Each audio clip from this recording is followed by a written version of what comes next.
On the bench today is a Commodore D9090, a 7.5 megabyte hard disk drive for the Commodore PET. I just purchased this recently from someone at VCF West just a few weeks ago. The seller didn't know if it still worked, so after I agreed to buy it, we hooked it up to my Super PET, and to my surprise, it started up right away and worked perfectly. It's about the same size as a 2031 floppy drive, just a little bit longer, and it weighs about 20 pounds. The actual hard disk in size is a Tandon MFM type hard drive.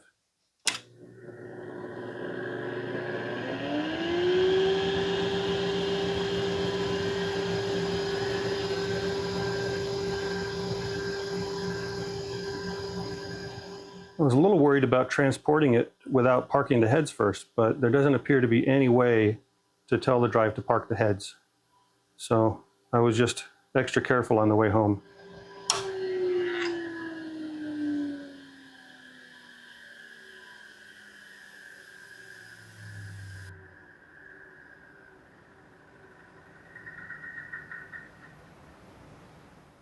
The first thing I wanted to do was archive all the data that's on the drive, because you never know if these drives will work the next time you turn them on. I started out by using Zoom Floppy on my PC to copy all the files.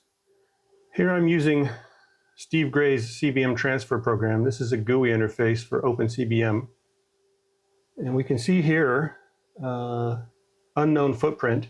The 9090 isn't supported by OpenCBM. And because of that, here under Xcable, we need to select original. This is the slowest transfer method, but the most compatible. So it should work with the 9090, even if the 9090 isn't directly supported. Here you can see the entire directory. It's pretty long. There are 496 files with a little over 20,000 blocks free. I was able to copy all the files on the disk with no errors, with the exception of a couple of REL files and a couple of USR files, which can't be copied using the file copy method. This is a listing of all the files on the drive.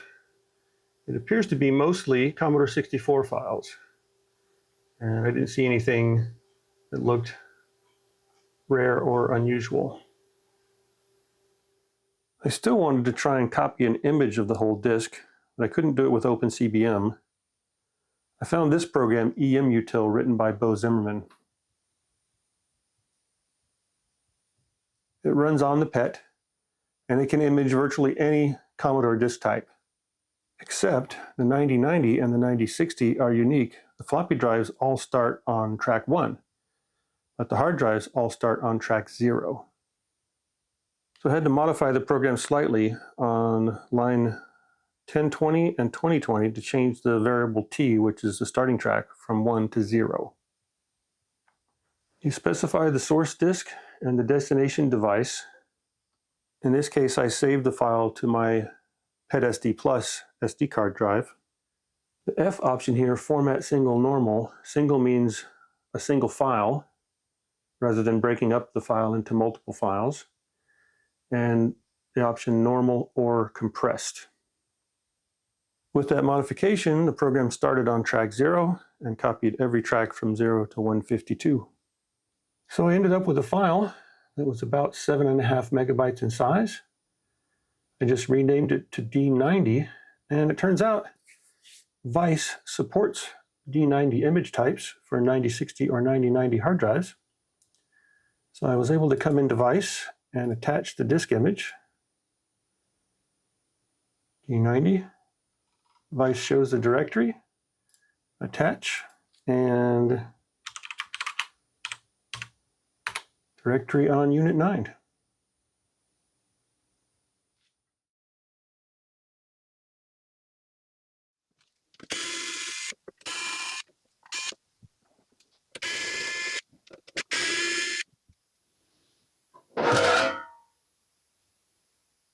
On the inside, we have a few PCBs.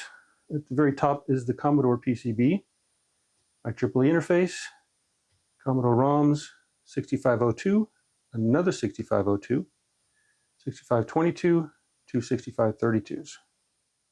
Commodore board talks to the disk controller via SASE. Underneath here is, well, there's a power connector underneath. SASE cable connects to this controller here.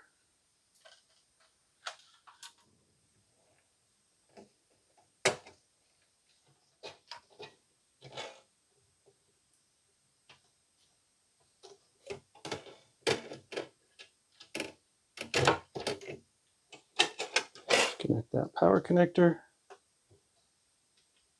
And here is our hard disk.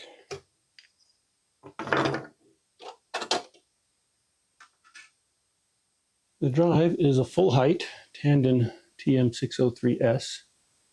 This has 3 platters and 6 heads, and an unformatted capacity of about 9.5 megabytes, but formatted with Commodore DOS, it's 7.5 megabytes. The 9060 drive has a TM602S with 2 platters and 4 heads, and a formatted capacity of only about 5 megabytes. These old MFM hard drives are pretty unreliable at this age, so I wanted to see if I could try to replace the hard drive with something modern. My first thought was to try to connect a SCSI drive to the SASE interface. SASE is the predecessor to SCSI and is, so I'm told, compatible with SCSI 1. So I pulled out my old SCSI to SD. This is a V6 card. And I tried connecting it up to the SASE interface. I tried virtually every possible combination of configuration options with the SCSI to SD, and I could not get it to work. So I did some research, and I found out that the 9090 uses vendor-specific commands, so it's not necessarily compatible with standard SASE or SCSI. And also that the SCSI to SD doesn't really work well when you format it with 256 bytes per sector. It's expecting 512 bytes per sector. So I eventually gave up trying to get SCSI to work, and I ordered one of these. This is an MFM emulator from Decromancer, and this can image an existing MFM hard drive and then emulate that hard drive on the MFM controller. I've never used one of these before, so I'm going to be learning as I go. Okay, I think I have everything hooked up properly. MFM Emulator is connected up to the drive, so I can take an image of the drive. I was careful to align the cable so pin 1 matches pin 1. Got Ethernet connected up, I've got power connected up. I'm going to turn things on, SSH into the BeagleBone, and try running an image.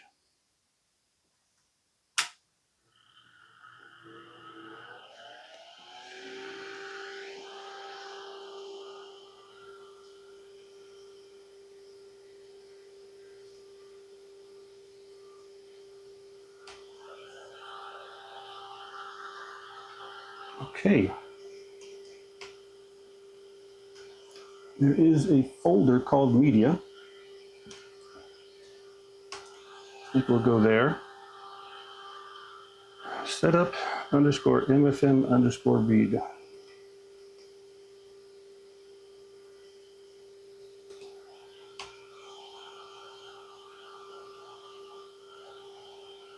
So far, so good.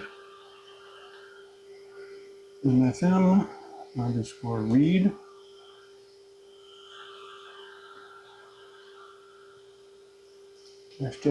analyze.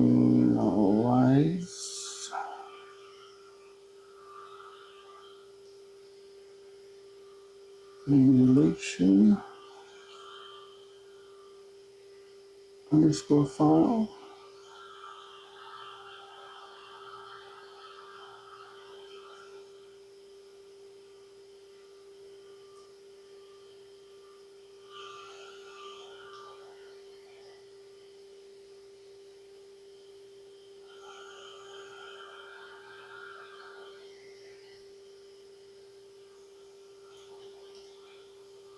And extracted _ data _ file.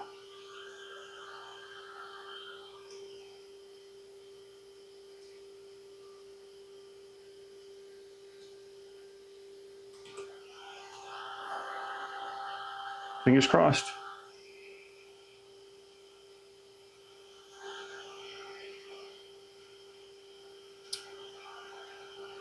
J3 20-pin cable reversed.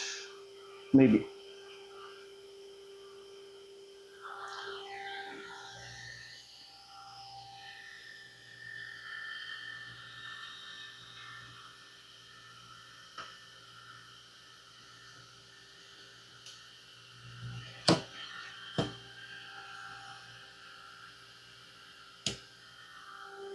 Let's try it again.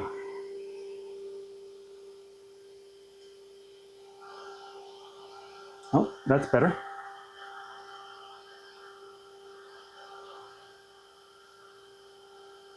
Sound drive at select 1.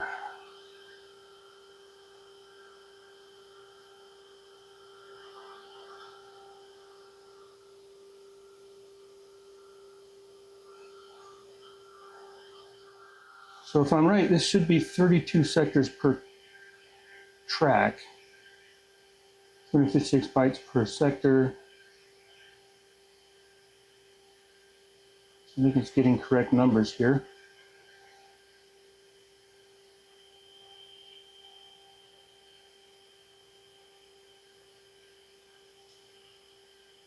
And it's reading pretty darn fast. Oh, yep, counted 153 cylinders, which is correct. Couldn't save the file to the folder I told it to.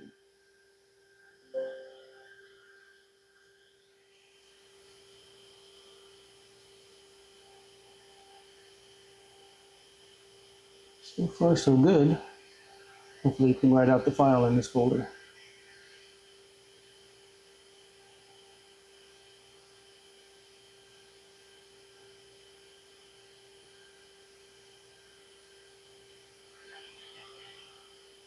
It's going faster than I expected.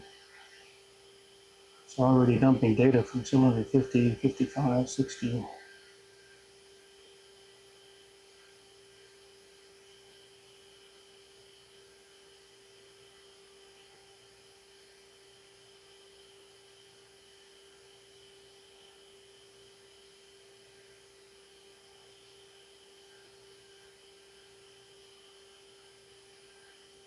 Is that it?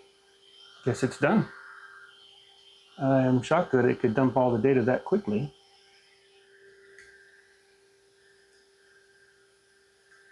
It looked like we ended up with 2 files. The data file is, as expected, 7.5 megabytes. The emulation file is way bigger than that. Surprisingly, 19 megabytes. I took a closer look at that data file, and it turns out it's identical to the D90 image that I created earlier using Emutil. And I could also mount it in Vice. Appears to be the same contents. Directions here to enable emulation in startup. I've gone ahead and I've copied these 2 files off to my PC using WinSCP. So I'm going to edit the MFM EMU config to set the path to the emulation file. Okay. We have Nano. Do have Nano. Very good.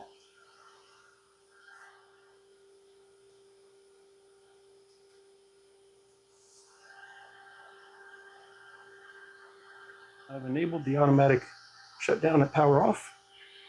So it has a large capacitor here that keeps the BeagleBone running after power down and initiates a graceful shutdown.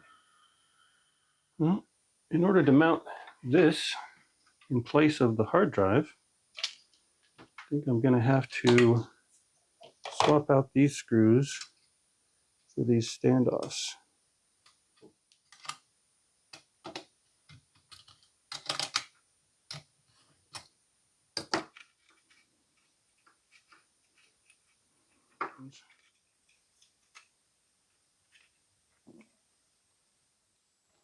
Well, got this set in here, but the standoffs are not lining up with where they should be, so I'm gonna have to figure something else out. So I finally decided to just put the hard drive back in there and use it for the mounting as normal. Though the drive won't be connected to power. Well, it's not pretty, but I've got everything hooked up here just to see if it works. Green light's a good sign. D9090, nothing yet.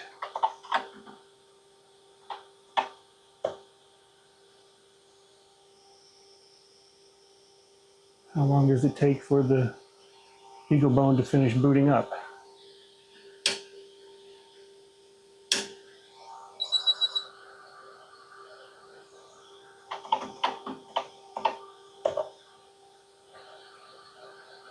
Takes a second.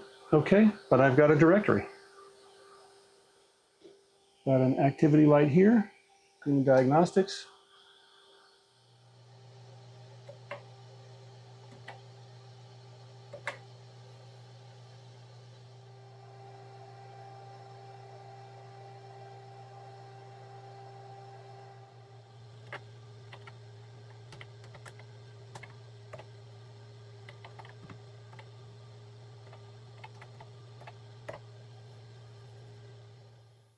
I had an idea this morning for mounting the PCBs back in there without having the hard drive installed. And I remembered that I had these adapter brackets. These are for mounting 3.5-inch drive and a 5.25-inch bay. It turns out they fit in here just right.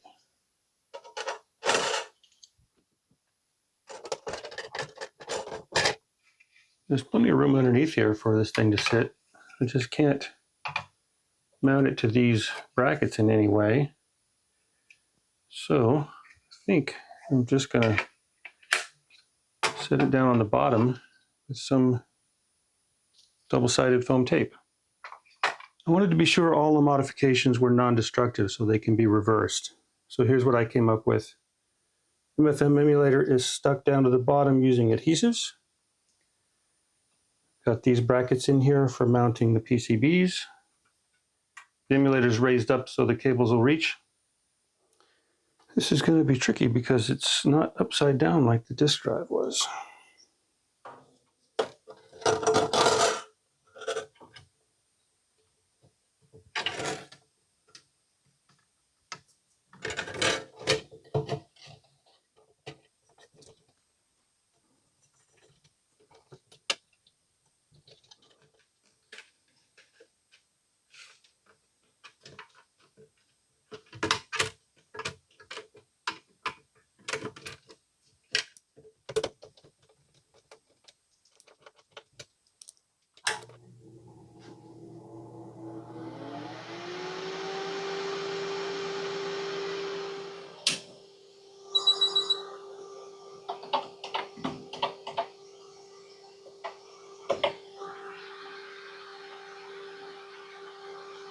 It looks like I put it back together right. Let's see if I can save a program.